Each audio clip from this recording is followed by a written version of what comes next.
Welcome to Verbal Pig Radio, where we give you a verbal image of life, and we are everyday people. I'd like to welcome you all to the show. We're doing a part 2 on what took place in Charlottesville, Virginia. Now you got to remember, Virginia is where the first colony of whites began to congregate and establish what we now know as America. And so, to the whites who believe that the rest of the world hates you because of your skin color, that's not what it is. And this is for the white supremacists. That's not what it is. It has nothing to do with your skin color. It has everything to do with your ideology. Your mindset is why people don't like you. It's like people didn't like you when you first came on the shores of America. When the Native Americans had their way, their culture, tradition, you posed as a friend and you started killing them, taking their land. You didn't get permission. You didn't buy the land. You didn't sign any deeds. You just deemed them as savages, which we all now know that wasn't true, because a savage couldn't teach you how to farm when the whites came to this country and couldn't farm. The savages wasn't starving to death. They knew what gold was. They had constitutions. And that's the problem. You'll create a false narrative, and then you want everybody to go along with what you created when people know the truth. And then you try to force your version of the truth down everyone's throat. And people are just tired of it. Even with slavery in America, there's always been indentured servants. But when the Caucasian got a hold of slavery, then the rape came, the murder came, killing of children, stepping on children's heads with the heel of the boot, and then trying to use the Bible to justify your actions after you translated it into your language. And then you want to say, see, look, it says it right here in the Bible. Come on, man. We trust me. No one is an idiot in today's time. We understand that.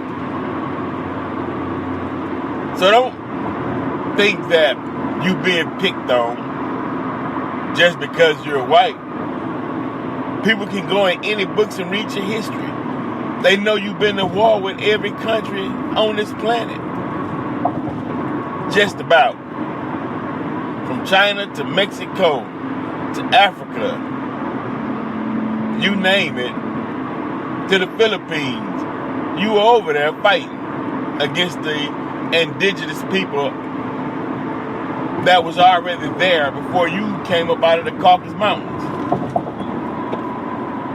And then you turn around and you say, who, me? I'm the victim. What did I do? Did I do that? Like Urkel. Yeah, you did that. They got recorded history, your history has been recorded in the blood of indigenous people throughout this planet. And now what's happening and what you've seen that took place in Virginia is that time is moving forward so fast until that old ideology you had that you came over with to this country with is now played out. It's extinct. But you're trying to resurrect that old mindset. But you have to realize the only reason you were able to take this country is because you were new. Nobody knew your mindset. Nobody met a man that would shake their hands and turn around and stab you in the back or say, let us have this portion of land and we'll be fine. And then you start inching until you took the whole country. So they had to get used to figure you out. Now they don't like what they see. And a lot of people are saying, hey, and a lot of white people are saying, look, we don't have to be like this. There's enough land, there's enough water for us to share and get along and enjoy life, because they left the tribe and went and visited other communities and tribes and found out, hey, we can get along. But those that have that old slave master mentality, or that bully, or I'll conquer the world, or it's over. It's not, that's done. It's played out. It's not happening. You fail to realize that people allowed it in a sense because, like I stated, it was a new deal.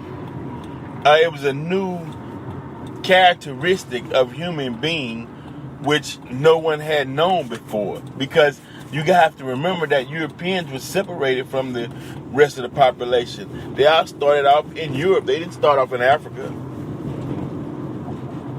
They didn't start off in Americas, the islands, Caribbeans. There was none there. When they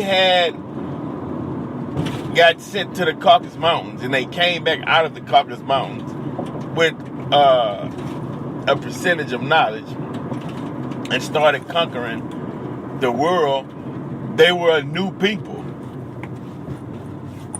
So the indigenous people wanted to learn, who is this new man and where did he get his thinking and his ideology from? See, that's what it was. They were like, what is this? The lying, the mischief, the murdering. And now you took over a whole country, practically run the world, and the people are waiting to see, okay, well, where's the justice? You have to remember, a lot of these indigenous people knew justice well long before Europe. So they're saying, well, where's the justice under your rule? There is none.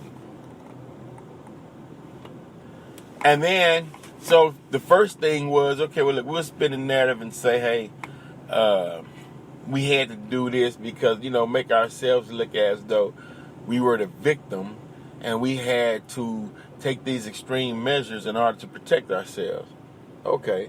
So the world followed that to see if that was true, and found out that most of it was done simply out of pure hatred. So now they don't buy that anymore. Then you march down the street saying that you will not replace us. We want our country back. It was never yours to begin with. It belongs to the natives. That's like saying you stole something. Someone came and took their possessions back, and then you protest saying you want back what you stole. And anybody who goes along with that has to be insane. That's why it's not being taken seriously, because it's the textbook definition of insanity. You can't want something back that you've stolen. It's impossible. It's just the rest of the world figure it out, and you're the last ones to know. That should have been displayed over the weekend in Virginia, because the people came out and drove against that ideology. Not saying you're right. Now, you do have freedom of speech to say those ideas out there, but don't think that your ideas can be carried out in this new time we're living in. It's not happening because people are starting to enjoy their peace. They love peace, their peace and happiness. So they're not willing to go back in time. That's why Trump is having such a resistance, is because they're used to, and the mindset is on being diplomatic, not bullying tactics, or you can't force feed, or you can't take on the idea that it's my way or the highway. Because people, especially with the internet, have matured so much to where no one will allow it. You got whites in this country who wouldn't care if all the white nationalists and alt-right and Nazis and the Klan, Ku Klux Klan, say, we're going to pack up and move to Siberia. They'd say, okay, good riddance. See you later. Who cares?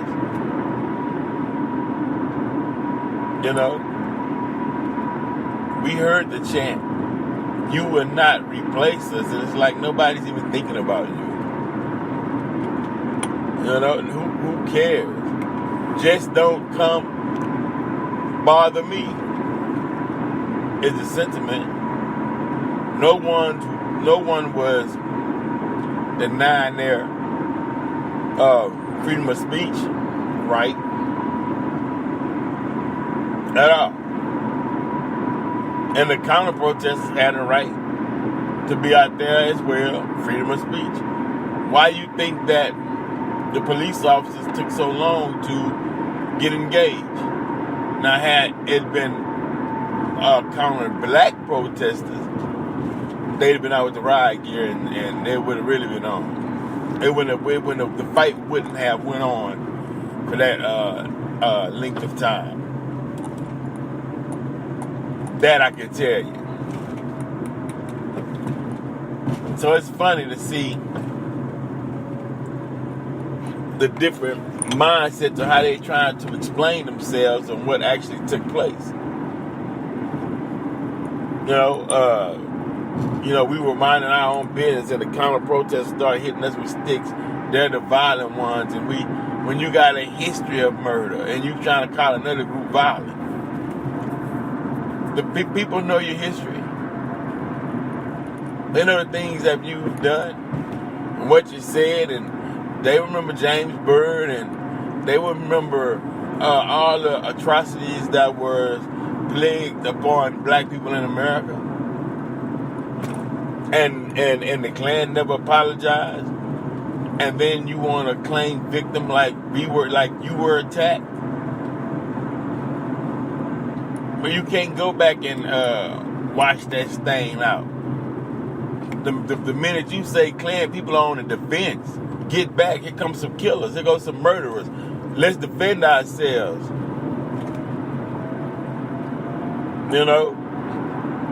And then they say, well, why? What did they do? And then they show them, hey, did you see their history? Look at this. Look what they stand for. Look what happened. Look how many blacks they killed. And the people are like, nah, yeah, hell yeah, where the guns? Get back. Let's ride. Let's fight back. You got a stick, you got a bottle. These people got a history of murder.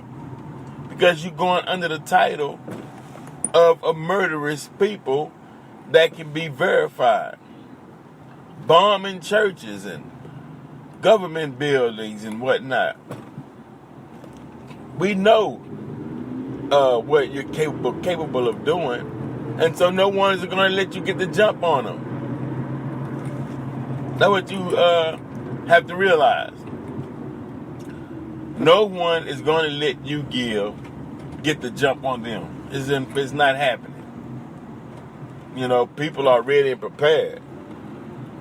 They're like, hey, they come over here with that racial stuff, I'm going to send them back limping or something, but you're not coming back over here.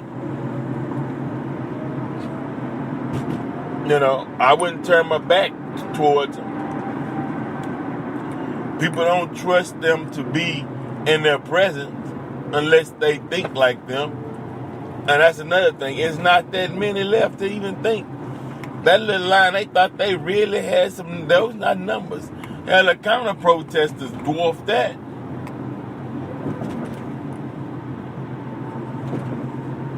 And since we're on the subject, that speech that Brother Farrakhan gave to the UK, brilliant. The pendulum of justice is swinging back and forth. You think all of the universal laws that was broken in regards to black people is not going to come back? You think God is going to be proven to be a liar after he said, this is what I do and this is what I don't do? And the UK can think they so special to where it won't happen to them. It's crazy. I mean, it's absolutely off the chain, as they say. You can't expect matured people to continue to fall for immaturity, or you can't let immaturity lead the mature. They can't, because then the mature would become insane or immature, or you drive them crazy. They was led by an immature person. That's all we're saying. Don't expect it to be like it was since the early 1555 on up. People are like, nah, it's not worth it. Verbal Pick Radio. We're out.